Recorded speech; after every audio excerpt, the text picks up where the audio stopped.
Assalamualaikum warahmatullahi wabarakatuh. Bertemu lagi dengan saya di mata kuliah perencanaan pembelajaran anak usia dini. Pada hari ini di pertemuan perdana kita akan membahas sebenarnya apa sih perencanaan pembelajaran itu. Teman-teman mungkin sudah pernah mendengar ya, atau malah teramat sangat sering mendengar. Ada istilah RPP, ada istilah guru-guru yang pusing, kebingungan ketika membuat perencanaan pembelajaran, terutama bagi teman-teman yang sudah mengajar, pasti istilah perencanaan pembelajaran itu sudah tidak asing lagi. Nah, sekarang kita akan bersama-sama memahami sebenarnya perencanaan pembelajaran di PAUD itu seperti apa yang dibutuhkan, dan haruskah, wajibkah setiap guru itu membuat dokumen perencanaan pembelajaran. Kita mulai dari yang pertama. Ya, kita akan membahas tentang apa perencanaan pembelajaran itu. Jika kita merujuk pada istilah perencanaan di awal kalimat ini ya, apa perencanaan pembelajaran itu? Perencanaan, dari kata perencanaan itu berasal dari kata pokok yaitu rencana. Teman-teman memiliki rencana? Oh, hari Minggu saya berencana untuk pergi ke tempat A, B, C, D. Oh, saya mau pergi ke mall, saya mau membeli barang A, B, C, D. Semua butuh rencana. Nah, seperti halnya dalam pembelajaran, saya akan mengajar A, B, C, D. A, B, C, D itu akan saya sampaikan seperti apa?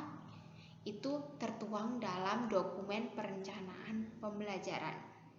Jadi, dari sisi ini saja kita sudah paham ya bahwa perencanaan itu teramat sangat penting. Bahkan meskipun tidak dicatat, teman-teman sering berencana. Berencana dalam apa? Berencana dalam angan. Jadi berangan-angan, oh nanti jika titik-titik maka saya akan titik-titik. Oh, agar nanti tidak seperti ini maka saya harus melakukan hal-hal A, B, C, D. Nah, itu sudah bagian dari perencanaan yang teman-teman susun. Jadi seharusnya teman-teman tidak akan kesulitan dalam mata kuliah ini, karena ini sebenarnya sudah teman-teman lakukan. Jadi meskipun tidak teman-teman tulis, tapi berencana itu adalah hal biasa, hal lumrah yang sudah teman-teman lakukan setiap saat dalam hal apapun juga. Nah, mungkin yang akan membuat kita jadi kesulitan adalah ketika kita menjadi seorang guru, ternyata perencanaan itu tidak hanya sekedar ada di dalam otak, ada di dalam angan, tapi ternyata kita membutuhkan perencanaan itu secara tertulis, harus tertulis, dan itu harus disiapkan guru sebelum melakukan pembelajaran, dan ternyata itu juga merupakan hal pokok, hal yang diawasi. Oh, guru itu meskipun sebenarnya mungkin dalam benaknya sudah memiliki perencanaan tapi tidak dituliskan, maka jika ada penilai yang datang maka bisa dikatakan oh belum ada perencanaannya. Kita tidak bisa mengatakan bahwa sudah Bu, sudah ada perencanaan. Perencanaan di mana? Di otak. Nah, itu siapa sih yang bisa mengetahui isi otak seseorang? Nah, salah satunya dengan menuliskan itu kita bisa memberikan bukti, ini loh saya sudah memberikan perencanaan, ini loh saya ketika mengajar itu tidak asal-asalan, memiliki dasar, terstruktur, ada perencanaan matang, dan setiap rencana yang saya jalankan itu berpihak pada kebutuhan anak usia dini.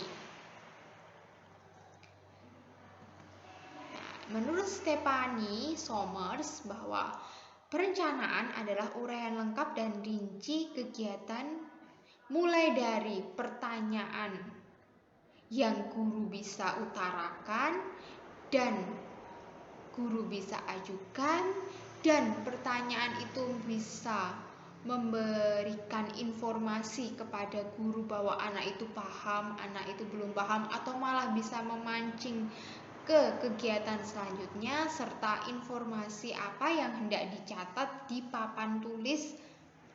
Ini menurut Stephanie Somers. Jadi instruksi ini dimaksudkan untuk memahami atau untuk membantu guru terkait dengan alur kegiatan. Jadi untuk guru pemula kadang biasanya kalau tidak memiliki perencanaan maka akan mati gaya. Jadi di depan sudah ada sebenarnya mungkin sudah aku nanti mau gini. Di dalam otak itu sudah tersusun rapi, tapi ternyata ketika mengajar karena langsung berhadapan dengan anak, kita nggak bisa merencanakan bahwa anak itu tidak akan ada yang menangis, anak itu tidak akan ada yang bertengkar. Itu kita tidak bisa memastikan hal itu, apalagi anak usia dini. Yang kita hadapi itu adalah manusia dan dia bisa berbuat tidak dengan rencana kita. Nah, itu bisa buyar. Jadi kita aku harus ngapain ya? Harusnya urutannya seperti apa ya? Nah, inilah fungsi dari perencanaan. Jadi kalau di sini kan kalau di penjelasan dari Somers itu adalah apa yang hendak dicatat di papan tulis. Nah, ini kan pendapat yang mungkin zaman dulu karena kalau belajar itu identik dengan papan tulis. Tapi kalau untuk anak usia dini, jadi kan nggak hanya papan tulis ya. Jadi apapun medianya, apapun bahannya. Jadi informasi yang hendak didapat melalui media, melalui bahan yang sudah dipersiapkan oleh guru.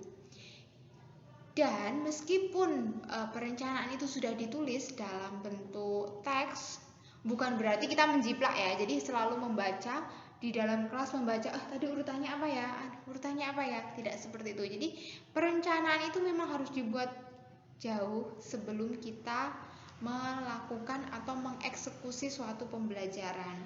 Tapi itu bukan berarti seperti contekan. Jadi sebelumnya kita harus dengan berpedoman dengan perencanaan itu kita akan belajar untuk menjadi guru yang siap dari sisi performance. Jadi nggak kurang waktu atau malah nggak kelebihan waktunya. Jadi bisa memanage.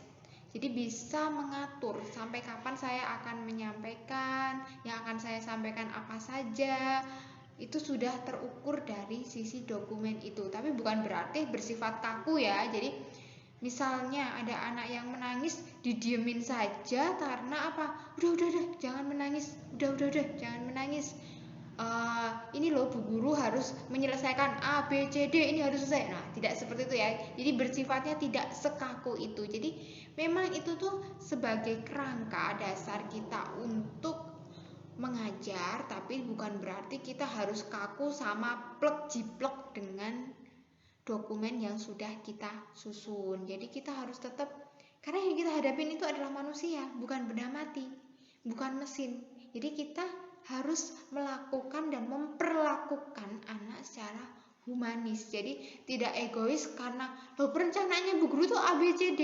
Yang kamu lakukan itu tidak sesuai dengan perencanaan Bu Guru. Jadi kamu harus berhenti melakukan itu. Kita tidak bisa seperti itu. Nanti kita akan dicap sebagai guru yang galak. Apalagi yang kita hadapi adalah anak kecil. Membuat anak kecil tersenyum, membuat anak kecil menikmati sekolah itu adalah poin utama. Jadi kan pendidikan prasekolah ya, pendidikan prasekolah tujuannya adalah memberikan kesan bahwa pendidikan itu menyenangkan. Nah, kalau dari sisi kita sebagai guru PAUD, mengajar di PAUD itu sudah menanamkan bahwa sekolah itu menakutkan, Bu Guru itu menyeramkan, maka sampai ke jenjang selanjutnya anak akan bisa mengalami yang namanya trauma, bahwa dalam benaknya itu sekolah itu tidak membuat saya happy, sekolah itu menekan saya. Itu bisa terjadi. Jadi teman-teman sebagai seorang guru pendidikan anak usia dini harus hati-hati dalam memperlakukan anak, dalam menyampaikan sikap. Jadi karakter teman-teman, karena anak-anak itu sebagai peniru dan teman-teman itu adalah artis yang akan ditiru, maka teman-teman dari sisi karakter, dari sisi sikap, semuanya itu akan ditiru oleh anak. Jadi mohon diingat ya, jaga sikap, jaga karakter. Mengapa kita harus membuat perencanaan? Kalau nggak ada manfaatnya, pastilah kita nggak perlu melakukannya ya.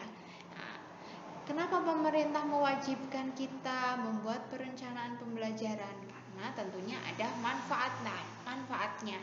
Jadi manfaatnya perencanaan